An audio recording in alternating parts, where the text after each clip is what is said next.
Honorable Member for Library.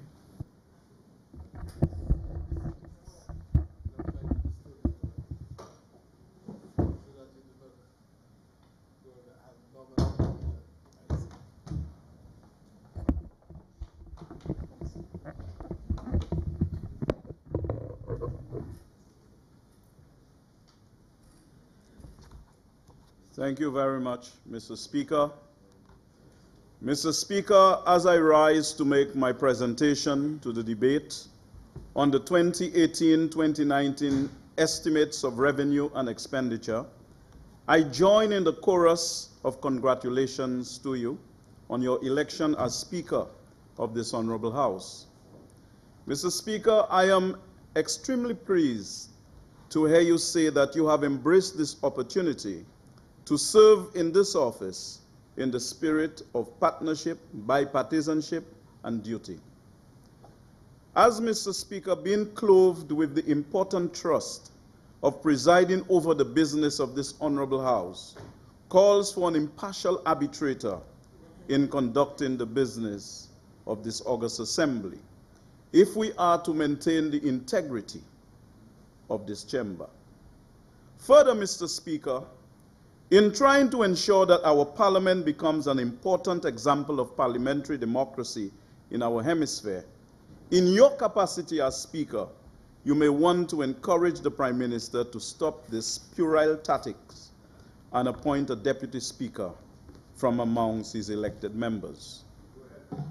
Mr. Speaker, as an impartial, objective, and truth-seeking Speaker, I trust that you will not allow UWP propaganda to masquerade as economic successes in this chamber. For example, Mr. Speaker, during the course of this debate, members opposite have been attempting to mislead this House into believing somehow they work some magic in the economy, so it performed very well. Mr. Speaker, given the fact that the UWP administration is skilled in the manipulation of falsehood, they have in the various presentations shaped the facts into a misleading linear progression.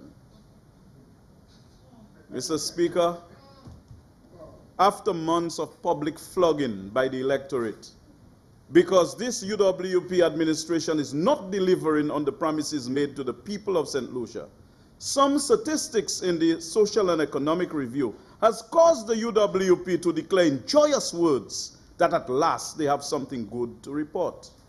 Mr. Speaker, I refer specifically to page 7 of the 2017 Social and Economic Review, which states that preliminary indicators suggest that growth in St. Lucia's economy strengthened in 2017, supported by favorable external economic conditions. Real GDP growth is estimated to have increased by 2.5% in 2017, compared with growth of 1.7% in 2016. A solid expansion in the tourism industry provided much of the impetus for this positive outturn, alongside continued growth in the construction, wholesale, and retail and manufacturing, with positive spillover effects on other sectors. And at this juncture, Mr. Speaker, I would like to utilize this very same 2018-2019 Social and Economic Review to put an end to the celebration. In this regard, Mr. Speaker, I will show that these results has nothing to do with anything positive that the UWP government did since coming into office. I will show further that things would have been better had they continued with what they found. Hence, this particular outcome has nothing to do with any magic on the part of the United Workers' Party. To this end, all that is left for me to do is to state the facts. Fact 1, Mr. Speaker. The strengthening global economy generated improved economic conditions in the major source markets, contributing to increased external demand for St. Lucia's tourism product, as stated on page 17 of the Social and Economic Review. Unless the UWP government grew the economies of those source markets, they cannot take credit for growth in the global economy. Unless they grew the economy of the United States and grew the economy of Canada and grew the economy of the UK, they cannot take credit for the economic development in those source markets. Fact 2, Mr. Speaker. Page 18 of the Social and Economic Review states that following 4 consecutive years of positive growth, there was an upsurge in stay-over arrivals by 11% to 386,127 visitors, the highest to date. This peak performance was largely accredited to a 5.7% expansion in ELIF, with increased exits from all major source markets. Additionally, the opening of the Royalton St. Lucia Resort and Spa in February attracted additional tourists in 2017. Consequently, there were broad-based increases in the number of stay-over arrivals from all source markets, led by robust growth from the United States market. It continued on page 18 that the US remained the dominant source market, contributing almost half, 43.4% of total stay-over arrivals in 2017.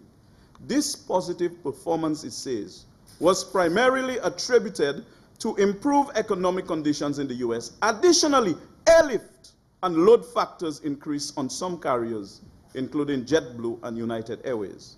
Again, the Royalton Hotel had nothing to do with any magic by this UWP government. Simple. The work of the St. Lucia Labour Party between 2011 and 2016. Load factors automatically increase on existing routes where there was demand for the tourism product. When you have existing carriers on routes, anytime source markets are doing well, because there's a positive correlation between growth in the economy and the demand for air travel, they will travel. They will make an effective demand for travel. And statistics have shown that there is growing disposable income among the elderly because people are living longer now. And of course, among the elderly, they are making that effective demand for air travel. Fact free. Fact free, Mr. Speaker. On page 19 of the Social and Economic Review, it states, following 2 consecutive years of contraction, Canadian arrivals recovered with growth of 12.7% to a record high of 42,578. This reflected strong growth in the first half of 16.7% over 2016, owing to the resumption of services from Sunwing Airlines associated with the recently opened 455-room Royalton St. Lucia Resort and Spa. Additionally, there was increased seating capacity from Air Canada out of Toronto, offsetting declines from WestJet and Air Transat. On page 19, it states that additional ELIF and an expansion in the hotel room stock contributed to growth of 11% in stay-over arrivals to 386,127, the highest to date. Consequently, total bed nights increased by 11.2% to 2.6 million in 2017, notwithstanding a dip in the average length of stay. Again, additional ELIF had nothing to do with any magic by the United Workers' Party administration. The Royalton contributed, attracted an additional set of tourists. So when you want to claim that you have expanded ELIF and you have done so well, you know what you do? You go to a non-traditional market and you want to attract tourists from a non-traditional market, you can subsidize the seats until that carrier has established itself on that route. You don't just go and subsidize carriers on an existing route. That doesn't make any sense.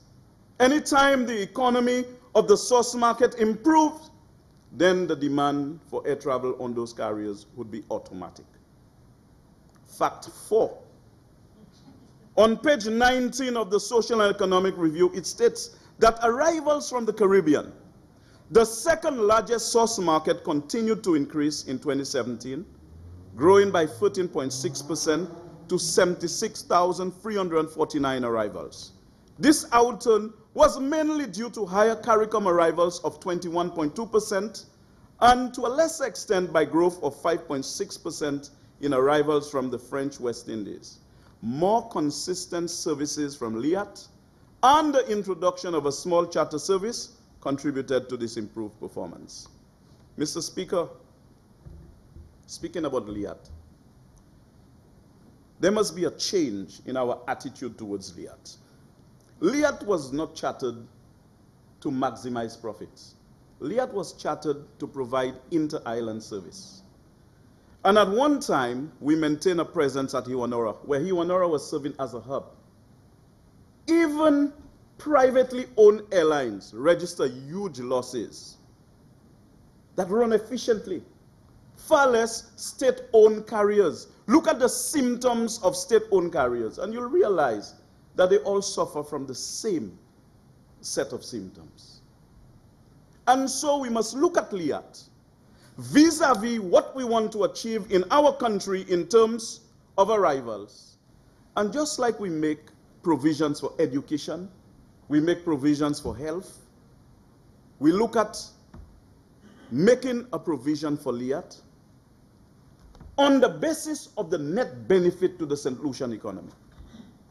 And Mr. Prime Minister, I do not mind, as one who's trained in air transport forecasting, airline economics and finance, to meet with technical persons from across the Caribbean or the OECS, and let us look at Liat, because I know that there are concerns about how it is being run, and we can see how we can at least diagnose the problems of Liat in the configuration of our own islands and see what we can proffer. In fact, proffer new solutions to the problems, to the challenges of Liat. I am volunteering my skills free of charge on a technical team for us to see how Liat can assist us in getting more visitors from the Caribbean islands. Mr. Speaker, let us look at construction, which is another sector responsible for the growth they are attempting to celebrate. Mr. Speaker, on page 23 of the Social and Economic Review states that preliminary data indicate that the construction sector grew for the third consecutive year, expanding to an estimated 10.8% in 2017. The sector's share of total GDP increased marginally to 5.6% from 5.5% in 2016. The performance of the sector reflected continued activity in both the public and private sectors. On page 24 to 25 of the Social and Economic Review, public sector construction, which comprises expenditure by central government and statutory bodies, increased appreciably by 45.1% in 2017 to 168.7 million. This outturn was primarily attributed to construction works undertaken by statutory bodies. It went on to say that construction expenditure by statutory bodies increased considerably in 2017 from 26.9 million to 77.1 million. This mainly reflects construction works by SLASPA, which totaled 68.3 million in 2017. Of this, upgrade work done on podcastries on the Point Seraphine berth accounted for $52.5 million. This again has absolutely nothing to do with any magic by the United Workers' Party. Very simply, the work of the St. Lucia Labour Party between 2011 and 2016. Page 23 to 24 of the Social and Economic Review, construction activity in the private sector centered mainly on hotel room stock expansion, particularly at two new properties. Completion works of phase 1 intensified at the 335-room Royalton St. Lucia Resort and Spa in the first quarter of the year.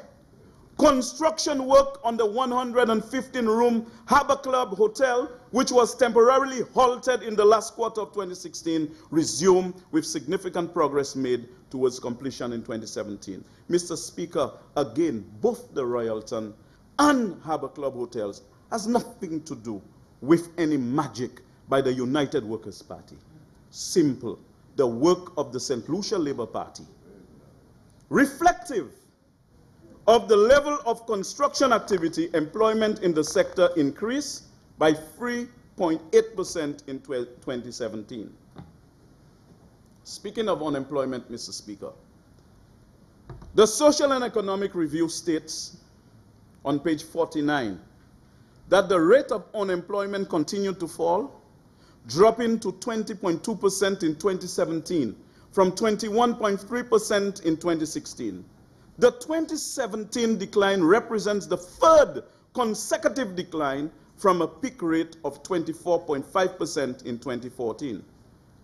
Preliminary statistics indicate that the 2017 decline in the unemployment rate was driven by increased levels of unemployment in the accommodation, food services, and construction sectors. Increased employment in construction reflected continued works towards completion of new hotels, including the Royalton and Harbor Club properties.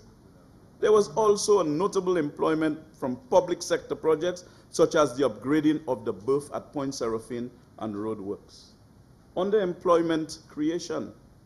Again, Mr. Speaker, I must emphasize that the Royalton and the Harbor Club hotels had nothing, absolutely nothing to do with any magic on the part of the United Workers' Party. Very simple, Mr. Speaker, the work of the St. Lucia Labour Party between 2011 and 2016. Mr. Speaker, I contend that if the United Workers' Party government did not stop the Viewfort administrative building, the construction sector would have performed better and unemployment would have been lower. Mr. Speaker, I contend that if the UWP government did not stop the St. Jude's Hospital reconstruction, the construction sector would have performed better and unemployment would have been lower. Mr. Speaker, I contend further that if they had allowed the airport redevelopment to take place, based on the arrangement, then it would have stimulated tremendous construction activity in this country. And our performance would have been better. The Grosile Highway, had they allowed it to continue, the construction sector would have performed better and unemployment would have dropped below 20%. Needless to say that if the nice workers were not fired, unemployment would have been much, much lower. So the point is, Mr. Speaker, all the celebration, all what they have to say about economic growth and tourism has done well and construction has done well, go in the same Social and Economic Review, and has nothing to do with any magic by the United Workers' Party. We'll come to your report card in a while. Mr. Speaker, while speaking about construction activity, I want to examine the estimates of revenue and expenditure on page 479, head 51, subhead 13, line 11, subsection 208, Library Market, in the 2015-2016 estimates. An estimated project total cost was introduced for us to construct the Library Market. The designs were not completed during that financial year. In the following financial year, 2016-2017, estimates of revenue and expenditure on page 490, head 51, Library Market, there was an allocation of over 1 million to commence construction. It was that very same year that we lost the elections. And the United Workers' Party abandoned the market. And this is the second budget and they have made absolutely no provisions for the Labrie market. And I'm saying, Mr. Speaker, that if they had allowed the construction of the Labrie market, unemployment would have still be lower. The CDP project that was signed in the constituency of Labrie, to date, nothing has happened. The roads have remained the very same way. This is the second time we are coming to this honorable house. I have spoken to the minister publicly in this house about resuming normal navigation in my constituency, and of course, he refused. Prior to the elections, after the construction of the Bans-Lahore Road, we had a package of roads to deal with in the constituency. The Mont-Leblanc Road to Lahore, the Kate Road, the Majomel Road, and all of that have been abandoned, Mr. Speaker. But you know, they are a little jealous when I was speaking about the record card of the St. Lucia Labour Party. And of course, I will give unto Caesar what is Caesar's. What is the report card of the UWP thus far? Page 9 of the Social and Economic Review states that the central government's fiscal position is estimated to have deteriorated during the fiscal year 2017-2018. Preliminary estimates indicate a widening of the overall fiscal deficit to $116.9 million, or 2.5% of GDP in 2017-2018, from $69.7 million, or 1.6% of GDP in 2016-2017. This was your doing. This was your doing.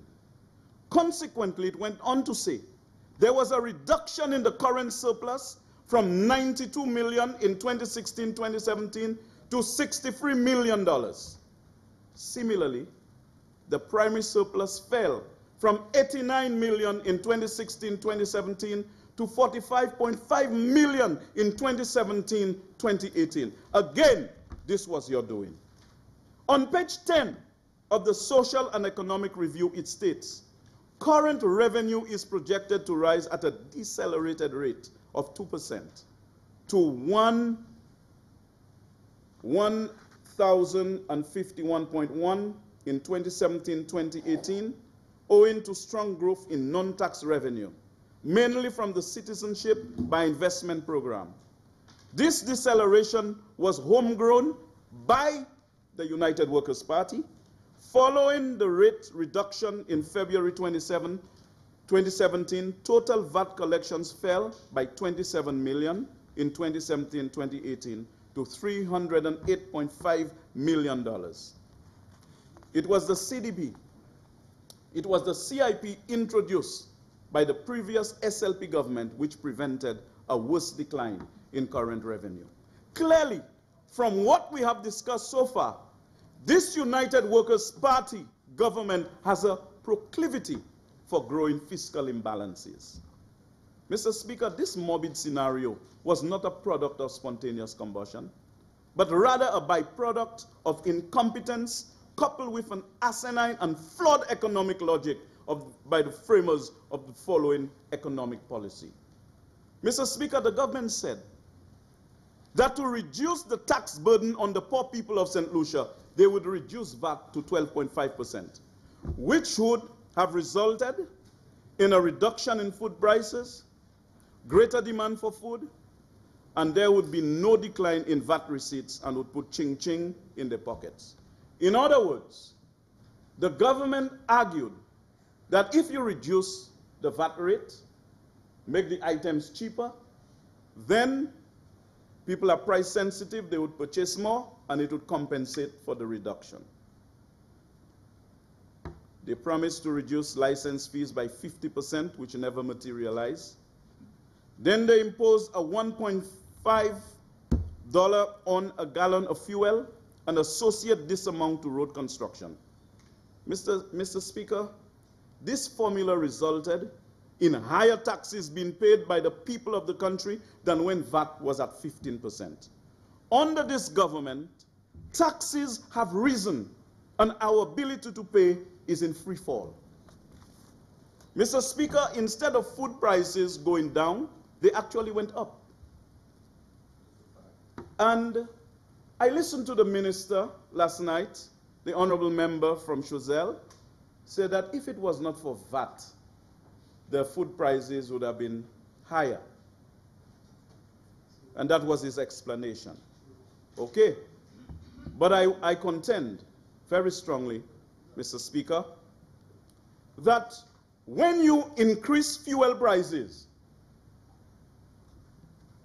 the vans that go to every nook and cranny in this country, they pay higher fuel prices. They would pass on that cost to the consuming public. So you have actually, through the imposition of the 150 on a gallon of gas, make the items more expensive in this country, irrespective of the prices that come from overseas.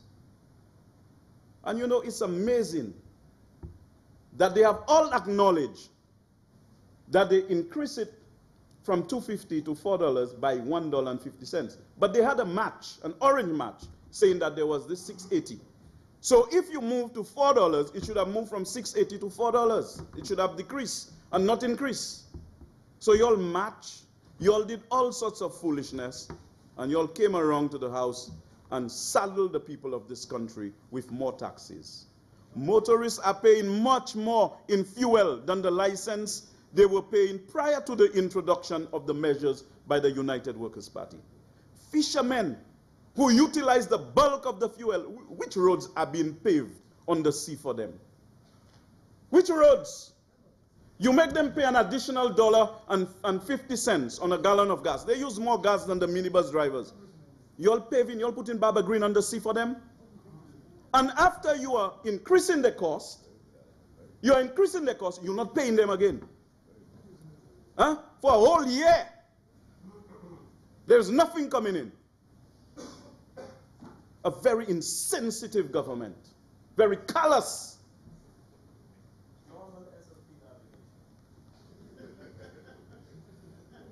Did we need to impose this 150 to repair roads in this country? Yes.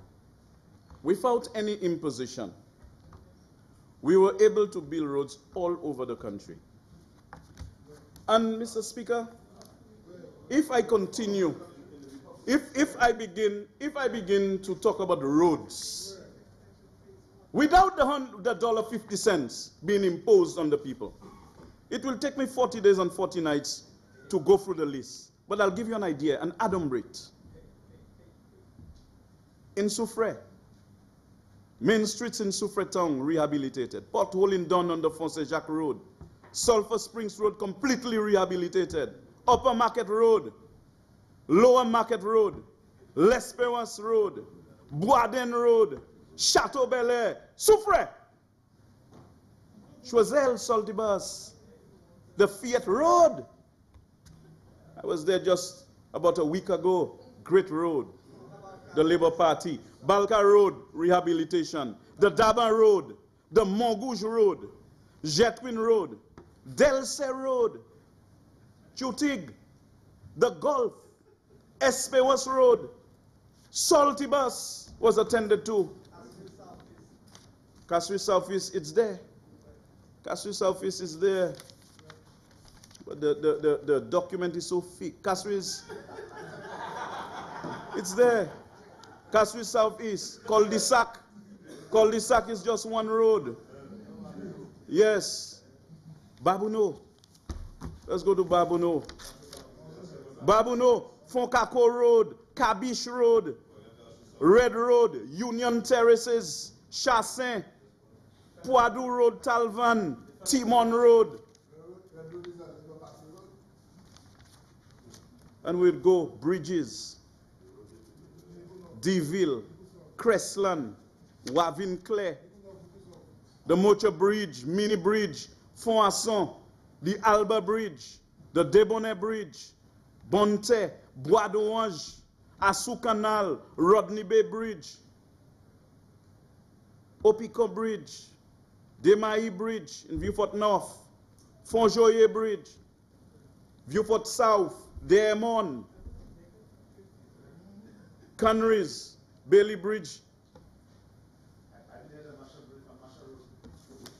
No, the Marshall Road is not going to be featured prominently in my discourse, because I did indicate that I cannot go through all of the things. We talk about schools rehabilitation, build the Viewfort Infant School, Corinth Secondary School works, $3.2 million. At the Viewfort Infant School, $1.2 million. Clinton Mason Memorial, a 3-story building, has replaced a 2-story building at a cost of $6 million.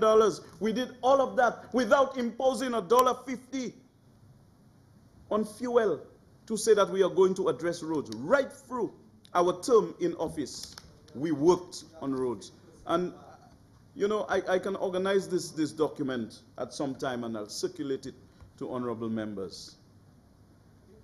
Mr. Speaker, national security. Despite the promises made by the United Workers' Party when they were campaigning, they are going to make you safer in your home. They said, the Labour Party didn't do it. We will. The Labour Party didn't do it. I will. That was the leader of the United Workers' Party. There is not one St. Lucian who is not preoccupied with the fact that St. Lucia is in the abyss of lawlessness. And the crisis that we face as far as the security of our citizens are concerned. Last year, despite the election promise to make St. Lucia safer, St. Lucians have never felt more insecure in their homes, which a record 60 homicides in a year. And whilst this side have consistently indicated that we must not politicize crime, but the political directorate has the part to play in addressing that particular problem. In terms of the magnitude of the crime problem, one would necessarily expect the commitment of resources to tackle the crime problem in this country. And what has happened to capital spending in the police? It has declined.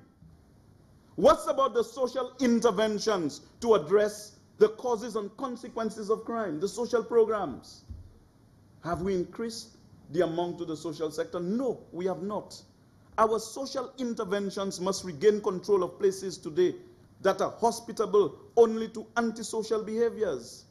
The challenge is reintegrating the marginalized segments of society and drawing them into rather than pushing them out of the law.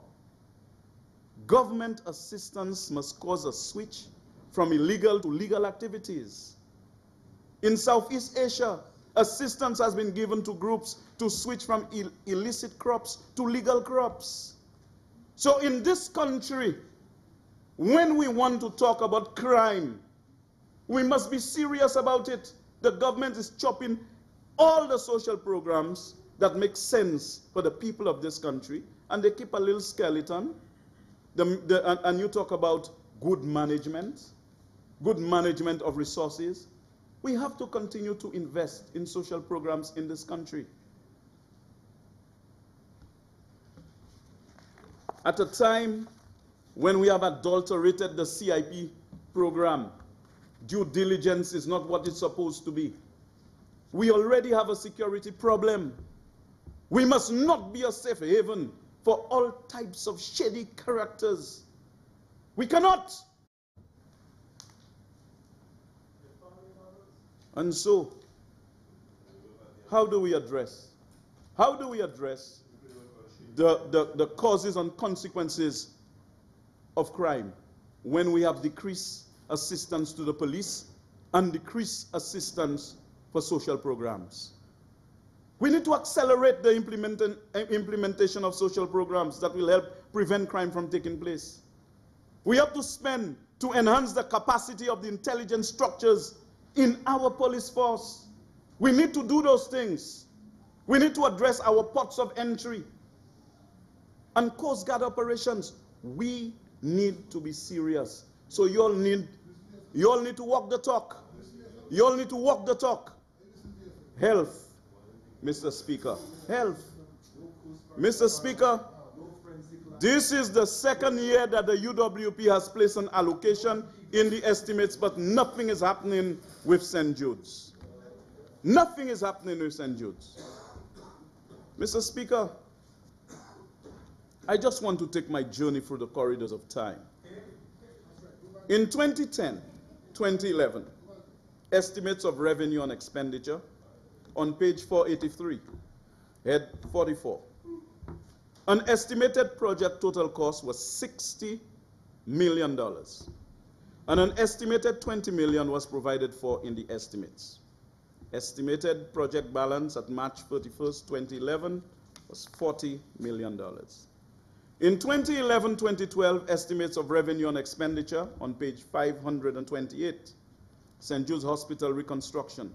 An estimated project cost was $33,774,527, and an estimated $23,707,234 was provided for in the estimates. Estimated cumulative expenditure March 31st, 2011. In the 2012-2013 estimates of revenue and expenditure, on page 523, head 44, St. Jude's Hospital reconstruction project, an estimated project total cost was $46.4 million, and an estimated $15.9 million was provided for in the estimates. In the 2013-2014 estimates of revenue, on page 533, head 44, an estimated project total cost was $59.5 million, and an estimated $12.1 million was provided for in the estimates. Estimated cumulative expenditure March 31st, 2013 was $47.3 million. In 2014-2015, estimates of revenue and expenditure on page 326, head 44, St. Jude's Hospital reconstruction project, an estimated project total cost was $118.5 million, and an estimated $49.9 million was provided for in the estimates when the scope of works had changed. Estimated cumulative expenditure March 31st, 2014 was $57.8 million.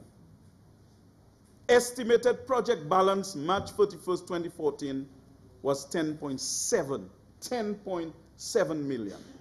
In the 2015-2016 estimates of revenue and expenditure, on page 475, head 44, St. Jude's Hospital reconstruction project, an estimated project total cost was $131.1 million, and an estimated $38.5 million was provided for in the estimates. Estimated cumulative expenditure, we are moving, we are sourcing the monies, and we are doing work at the hospital. In 2016-2017, it was still the amount, 114.1, an estimated 38.6 million, and as March 31st, 2016, 98.1 million estimated project balance, March 31st, 2016, 311,105. In the 2015-2016 estimates of revenue and expenditure on page 481, head 53, subsection 227, St. Jude's Hospital commissioning, an estimated project total cost was $5 million, and an estimated $5 million was provided for in the estimates. In 2017-2018, estimates of revenue and expenditure on page 504, head 56, St. Jude's Hospital reconstruction project. An estimated project total cost was $147.1, and that is your budget, and an estimated $19 million was provided for in the estimates. Nothing happened. In the 2018-2019 estimates of revenue and expenditure on page 509 at 56, St. Jude's Hospital reconstruction project, an estimated total project cost remaining the same, and they made another allocation of $18.9 million. Mr. Speaker, what is the problem with completing St. Jude's Hospital? What is the problem with completing St. Jude's Hospital? And you know, Mr. Speaker, I've heard all sorts of nonsense about St. Jude's. I know St. Jude's Hospital from a little boy. I had my two aunts were nurses at the hospital. I always went to the hospital. I heard all type of thing about exits. The surgical ward had 3 exits. One above the morgue, a ramp, a set of stairs leading from inside of the ward down to the lab downstairs. The medical ward, when you entered the gate at St. Jude's, you had a flight of stairs. You had one on the ward going down to outpatient, and the other one on the northern side of the building. Today, we have many more exits in the hospital. And people are saying, oh, exits in hospital. Exits in hospital. About they have to dig a room, and they have to dig and trouble digging, so the hospital has a problem. You know why the digging in one room was necessary? Because we got a gift of a special CT scan. A special CT scan. It was a huge CT scan. So you had to make provisions to accommodate the CT scan. And that's one room. One room. The hospital is ready. All you have to do is to tile the hospital, put the tile in the roof, connect the electricity, and begin the process of going into the hospital. The same way, the night of the fire. People went into a stadium. A stadium. You could fit a hospital in a stadium, but you are reluctant to take a hospital and return the hospital to its natural habitat. I remember many years ago, I represented the member for Beaufort South in a ceremony at St. Jude's. And I accentuated the fact that our preference was for St. Jude's to remain on the existing site. They proceeded, we got grants from friendly countries, school children contributed to it. Everybody came together and contributed to St. Jude's Hospital. But the Prime Minister and his government decides that irrespective of what the people of this country say, they are going to decide what happens to St. Jude's. The reason why we worked throughout the 4.5 years is because we were conscious of the fact that the stadium is not a hospital, and it was a camping site. We were aware as well that water, sanitation, and hygiene facilities were not at its best at the stadium, and the stadium is falling apart. We have told the Prime Minister and the government that uninsured people receive less medical care and less timely care. They have worse health outcomes, and lack of insurance is a fiscal burden for them and their family. Not too many St. Lucians can afford health care in this country. And the safety net care from the St. Jude's Hospital improved access to care for them, but does not fully substitute for health insurance. So, Mr. Speaker, we have been advising the government to expedite the return of the patients, the doctors, the nurses, and equipment to St. Jude's. But apparently, they have some commitments to some foreign concerns. So they are reluctant to complete the hospital while people are dying every day. I have a family grieving in my constituency right now that their loved one went to the stadium with a flu, but is now in a funeral home. And had we moved to the new site and have our equipment working, that equipment would have addressed that particular problem because it would have assisted in the diagnosis. They are very upset, very angry. So it seems that people in the South are of no consequence. Like I said many months ago in this house, it is because none of you, if you fall sick today, care about St. Jude's. You're not going to St. Jude's.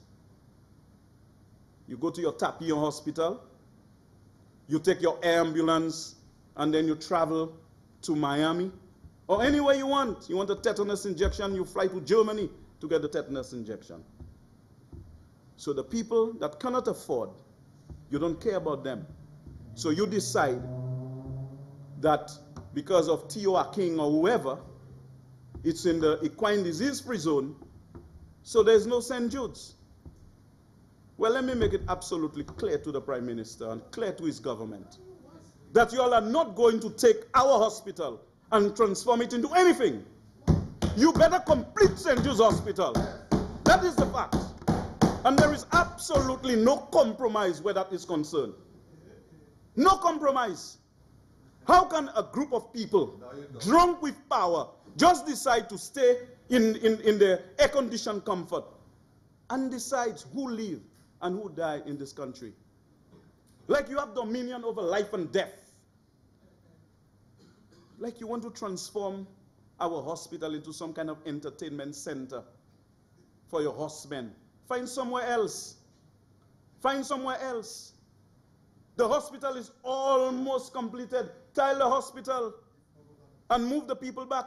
If not, what happened? We will continue to march.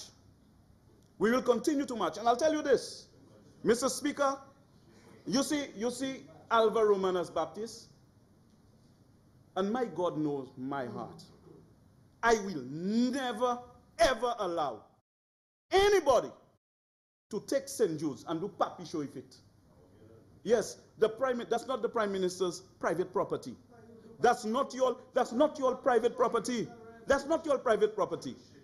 It's, I beg your pardon, my Lord. Honorable Member, you have 15 minutes left. Thank you, Mr. Speaker. But I'll tell you, I'm using it wisely because it's about life and death. I am using it wisely. The people that I represent wants to see a resolution to this problem. Where was that passion? That it was this passion that led me to continue to negotiate with foreign governments, including the Mexicans, to get the $2.7 million. You were at the opening of the morgue and the other facilities. That was the work of the foreign minister under the Labour Party, because my Prime Minister wrote a proposal to the Mexicans to obtain a loan. Because, no, listen. You see, the difference is the member should be heard in silence. Yeah, the member should be heard in silence. Honorable members, yeah. Please allow the member for Library to make his contribution. Yeah. You see, like, when the instrument of the wishes of the people of Library has the floor, don't interrupt. You'll have your time. Yes, you'll have your time. I am in charge now. Nom ka pale. Nom ka pale kaila. Ek nom ka pale an lete we se muna ila an kay konsit. Kini lete we yon au fond chay. Eh ben, me gay do yon bagay. Ek ngay di pep 5 lisi yon bagay.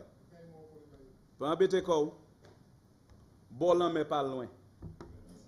You see, June 2016, at the end of the year will be halftime. So you have no choice. We can make you care about the people of the South, but we'll make you pay in the elections. We'll make you pay. That's what it is. You don't want to listen the views and concerns of the people of this country of no consequence? Well, you all are going to pay. That these warnings failed to impress the Prime Minister and his government does not surprise me in the least. For what the UWP care about universal health care, this uncaring and vindictive government does not care if poor people in the South die because of the absence of St. Jude Hospital. But that's fine.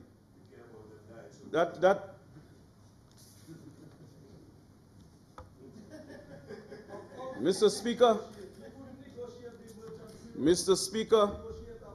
in the budget summary of the estimates 2018-2019, grants in those estimates was 87,429,651. However, the projected outturn for the period under review was projected at 55,448,570. Significantly less. You know why? The entire world has its eyes fixed on this country. They are aware of the lack of respect for the Constitution, for convention. They are aware of what is happening. Despite what you say in this house, the people in the international community, they are watching the behavior of this government. And the international community knows full well that the people of this country are objecting to a number of things, including that DSH, including St. Jude's Hospital, and any arrangement that is inimical to the well-being of my people and my country, we are going to get out of it when we return to office in the near future. That's what we are going to do. When we return to, we live in a democracy. It's going to be halftime just now, and we'll see. You see, no man is superior to God. No man is superior to God. And you can do all what you want. Today we are here. Tomorrow is not guaranteed for anybody. And that's why we need to respect each other. We need to respect each other and never feel that you're so drunk with power that you are not sober enough to understand when people decide to speak in this country. And I'm one man that none of you can silence. You understand? I do not attack people personally, but the people I represent, I will represent them. They look up to me for honest purpose. They look up to me for compassion, and obviously, I will do what I must do within the parameters of the law and within the parameters of democracy to bring relief to my people. You have an abattoir, you had a vision. The United Workers' Party, you all had big vision, abattoir. And you all make people invest so much money, and you're destroying the very abattoir. The very abattoir. That it was, you all had such this great vision. So you can come now and desecrate Beauséjour and Vieux-Fort. And afterwards, decide to demolish again. Because you all are confused. You all are confused. You all have no vision. Knee-jerk reaction. Knee-jerk reactions. And so, we are not creating an improved framework for us to attract support from friendly countries and non-traditional places. And if that's the way we are going to behave, countries will be under pressure from their own people because they are following what's happening in St. Lucia. When the people in Europe, they're already putting pressure to get out of this globalization. Look inward. Eastern Europe, many times when we went to meetings in Brussels, you will be surprised to hear what they have to say. They do not support a lot of the things. Privately, they will come and tell you they were not involved in this, they were not involved in that, and why should they be sending monies here? Why should they be paying higher VAT rates to send money to people that seem to be liming? Because they read IMF reports saying that productivity growth very low in this country. And so you jackhammer the square, you jackhammer this, and you want to jackhammer this, and jackhammer that, and believe it's okay, and you are going to get money from friendly governments. Is that the way you are going to operate? It doesn't work like that. And you can stay there and attack people. You see, when you all do not have anything to say, you all will stay there. Grindberg, Rochamel. And I always remember Professor Giovanni Sartori, who said that epithets without argument are immune to counter-argument, and that slogans are immensely more effective than reasoning. So when, according to the Prime Minister of Barbados, who's a lawyer, he said that in court, when law is on your side, you hammer the jury. When facts are on your side, when law is on your side, you hammer the judge. When facts are on your side, you hammer the jury. And when neither facts nor law is on your side, you hammer the desk. And that's what they have been doing. That's what you all have been doing. Just tack, tack, tack, tack, tack, tack. And after I speak, you all will come and say all sorts of things. But it will not change the fact that this country is in decline. You all are not managing the country effectively. In fact, I find it more than proper to quote from the Star newspaper of Wednesday, May 23rd, 2012. On page 4, it states, and I quote, and this is one from one of your zelevs, Mr. Prime Minister. Yes, it's on the estimates. Senator Eubalus Raymond began the debate by declaring his full support for the Prime Minister's budget for the fiscal year. He highlighted some of what he thinks were extraordinary plans by the government to improve the economy of St. Lucia and overall GDP. But while commending the government for, according to him, a great plan to create jobs and more jobs, Raymond also cautioned this government and other governments to come that while GDP will show how well the economy is doing, it does not necessarily show how well the lives of people are enhanced. We have been hiding for too long, Mr. President, behind GDP growth, which in most cases does not benefit a wide cross-section of our society. Yet, Mr. President, with our current and ad hoc developmental strategy, it is possible that we can achieve growth without achieving development. A well-thought-out vision plan will ensure that development will be supported by economic growth, unquote. That was him then. Now, yes, and I knew that was going to be the reaction. Well said. That was going to be the reaction. Well said. But you see, the point is, no matter where you are, you must be consistent. And one of the things that this government must accept, that you all messed up economic recovery. Last year, I began my presentation of the estimates by speaking about Air France, the flight. By Air France. And the most junior pilot was the one flying the aeroplane. And he put the aeroplane in a climb, which slowed down the aircraft and it stalled. And this is exactly what has happened. A new member to this chamber, inexperienced, has put the economy in a stall. So, Mr. Speaker, while capital budget support to benefit the poor, the dispossessed, the marginalized, in some cases, programs to address the causes and consequences of poverty, I note on page 56 of the Social and Economic Review that current transfers rose by 19.7 million, mainly on account of larger transfers to statutory bodies, which grew by 13% to 121.3 million. This was occasioned by the subvention to a newly established body and increased contributions to another organization for clearance of outstanding payables.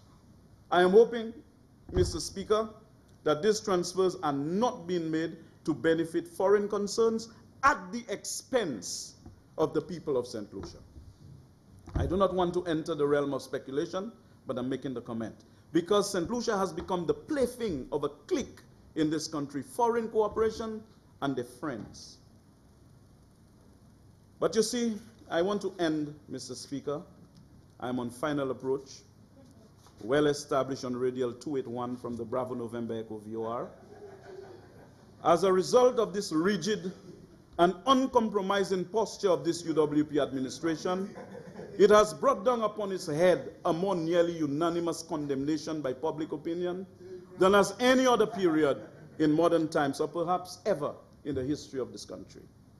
In the face of such condemnation, this UWP regime has not shifted its policy in any degree and has only become more defiant.